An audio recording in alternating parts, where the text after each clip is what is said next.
Alhamdulillahi Rabbil Alameen wa salatu wa salamu ala ashrafil anbiya'i wal mursaleen Muhammadur Rasulullahi sallallahu alayhi wa alihi wa sahbihi wa sallam tasliman kathira famma ba'du. My brothers and sisters, I remind myself and you that Allah subhanahu wa ta'ala created us for a purpose,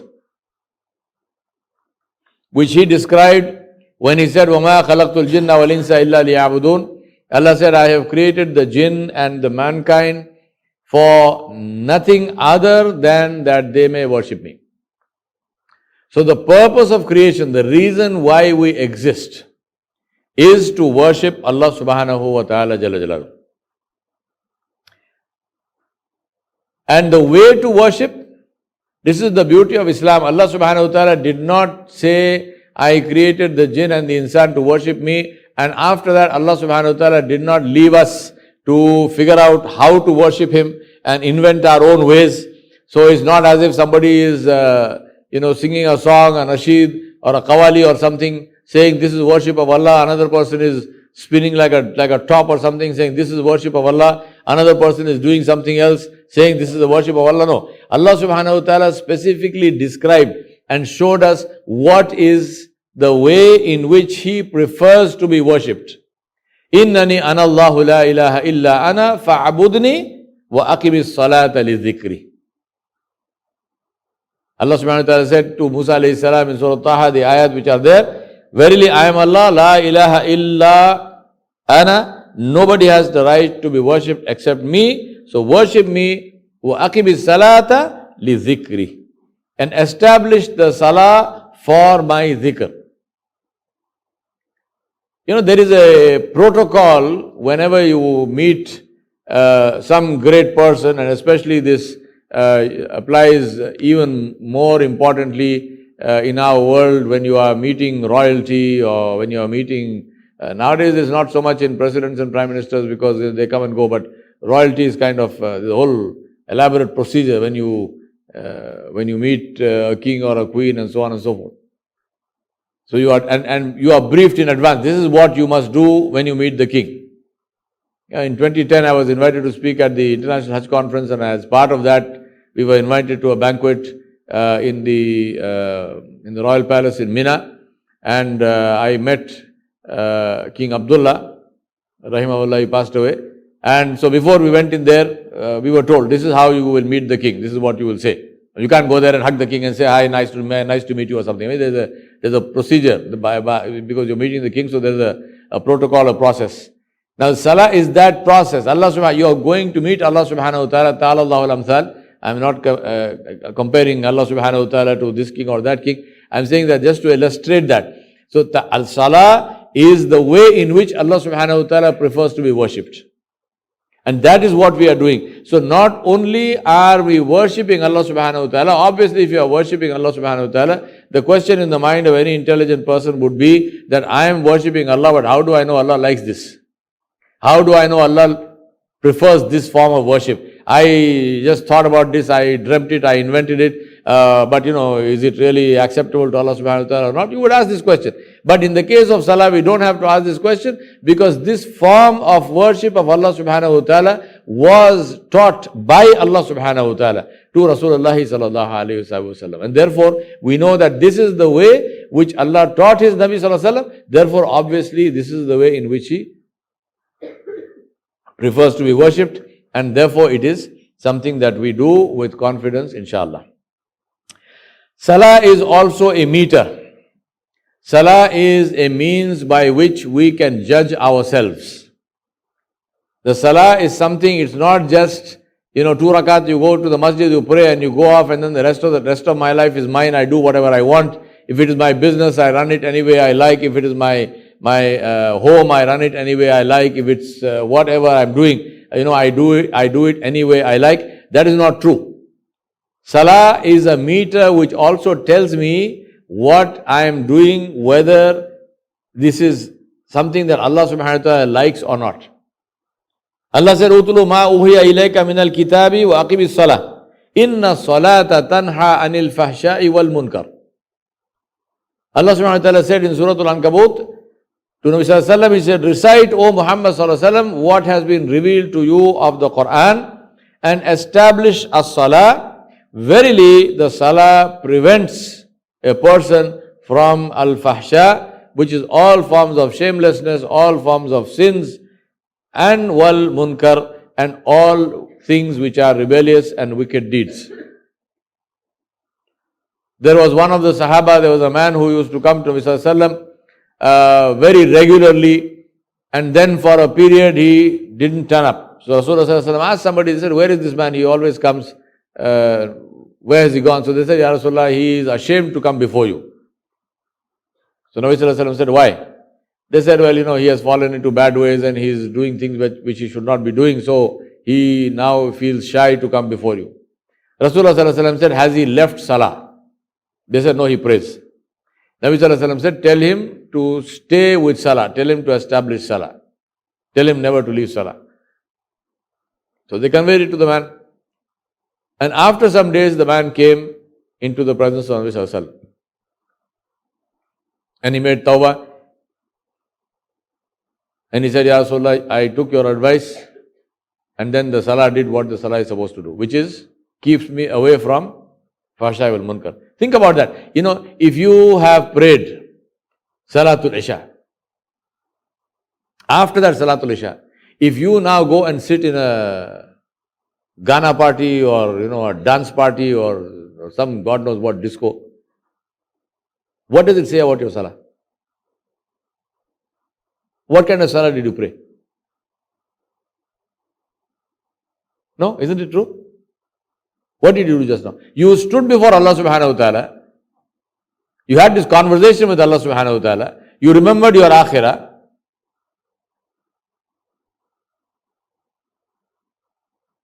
And then you go and you do the opposite of what Allah subhanahu wa ta'ala ordered you to do. So what does it say about the Salah? So obviously if your Salah is good, then what will the Salah do? After Salatul Isha, whichever Salah it is, now the opportunity comes, the invitation comes, come with me here, come with me there. You say, no, hold on. What's going to happen in that place? Oh, nothing, no. Please tell me, what is going to happen in that place? And they tell you, what do? You say, look, let me advise you.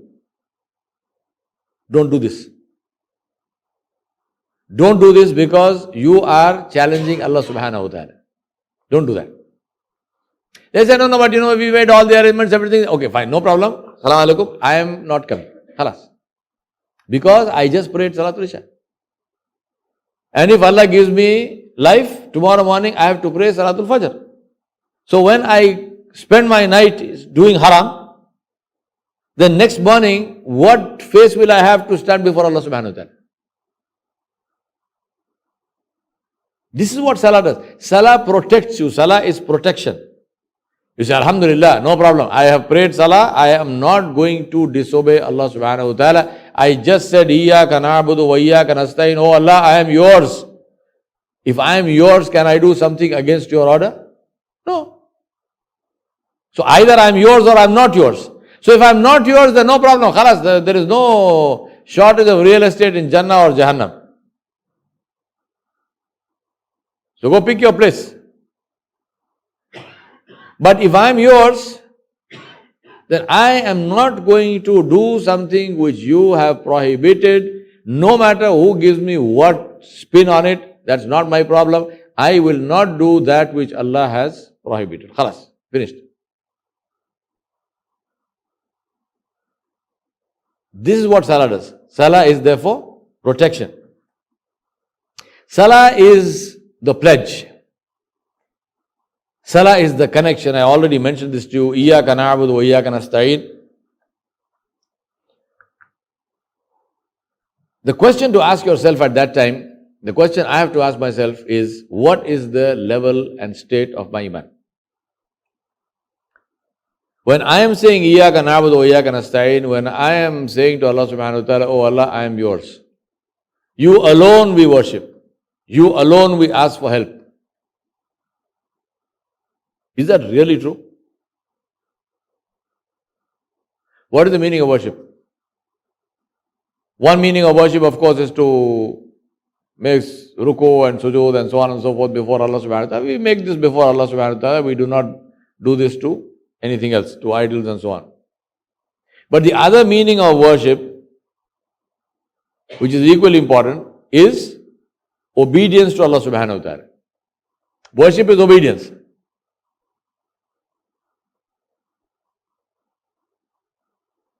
And there are several dalail in the Quran with regard to worship.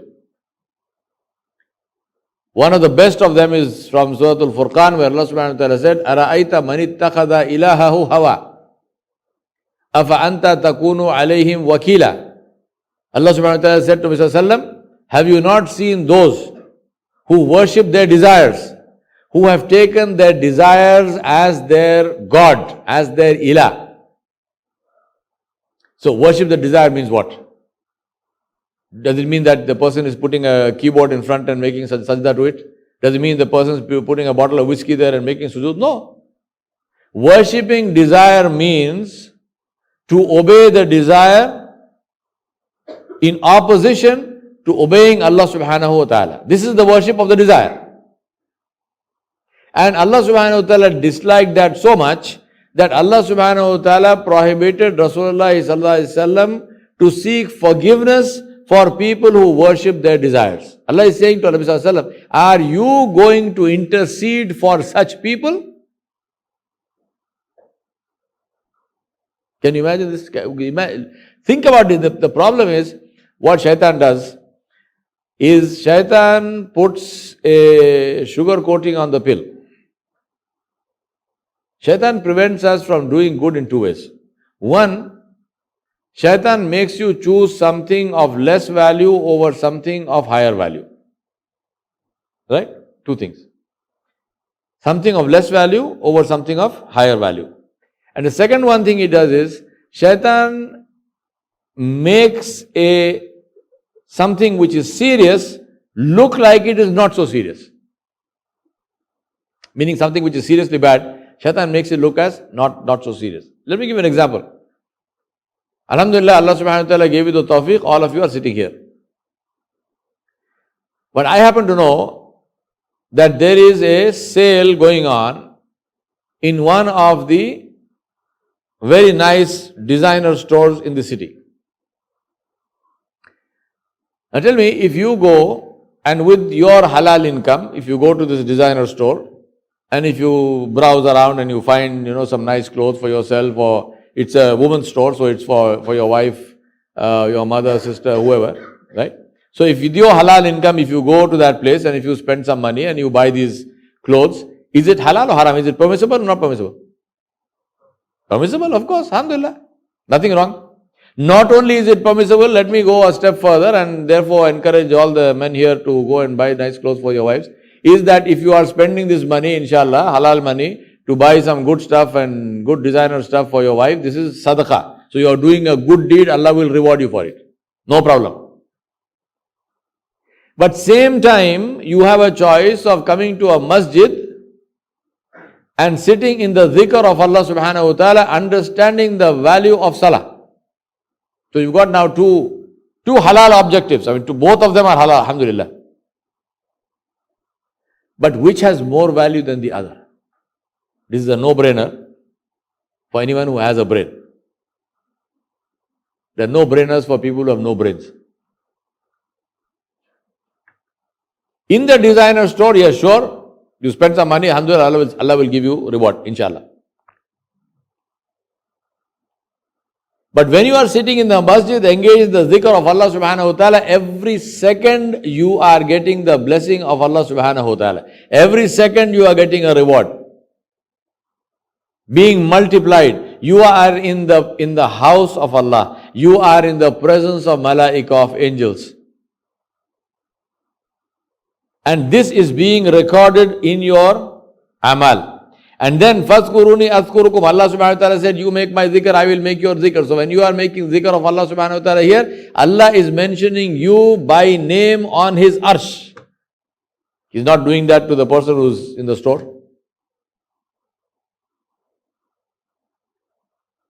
And Rasulullah sallallahu alaihi wasallam said, the best of places on the face of the earth is the masjid. And he said, the worst of places is the marketplace. Now when he said the worst of places is the marketplace, does he mean the liquor shop? No. He's talking about the halal marketplace. Why would the Nabi mention the haram marketplace in the first place? Because you're not supposed to go there anyway. Among the halal things, this is the worst. Go there if you have to go there. Go there if you have to buy something, go buy something. But, treat it like, since I have to go. This is the spin that shaitan puts on things. So since he can't make you do something which is openly haram, what he does is he takes you to some place which has got minimal reward in exchange for some place which has got maximum reward. You have two choices, Salatul Fajr, I can pray. I'm not talking about not praying. Not praying is out of Islam. I'm talking about praying. But my choice is I pray at home or I go to the masjid. Shaitan says, no problem, get up, wake up. Time for Salatul Fajr. Pray quickly here, right now, next to the bed. Nice musalla and so on and so forth. He said, no, but the masjid, how does it, you're praying? No. But when you get to the masjid, it is 27 times the reward. Not 27%. 27 times the reward. And as I always say, all of this counting is for us to understand. Allah subhanahu wa ta'ala will reward in His own way. بِغَيْرِ hisab. Now the value of this 27 times we will realize when we stand before Him, Jalla Jalaluhu, when the scales are up there, then we will understand what is the meaning of 27, what is the meaning of 1.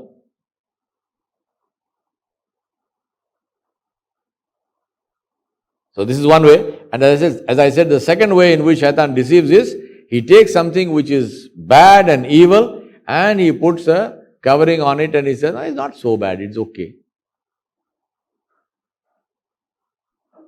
Please, don't fool yourself.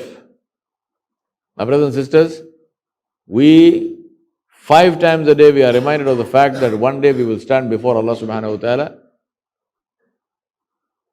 A group of people came to Mirza Sallam and they said, Ya Rasulullah, when is the day of judgment? And in that group of people there was a young boy, like you got several of these guys here, Bilal here, Ali here and Aqib and all that, right? They all like 5 years old and so on and so forth. So there was one kid with them. So these people came and said, Ya Rasulullah, when will the day of judgment be established? Rasulullah sallallahu alaihi wasallam pointed to that child and said, if Allah subhanahu wa ta'ala gives him a long life, the day of judgment will be established for all of you before he dies. Meaning that all of you will die before this kid, because if Allah gives him a long life, then all the older ones would have gone. So when is our day of judgment? Not the Yawar Akhirah, whenever it happens, that is of course there, no doubt about that. But my day of judgment is the day when Malakul Maut comes for me. That is why in Arabic we call it Qiyamatul Sughra, the small Qiyamah. But small compared to the big one, not small for the one to whom it is happening, believe me.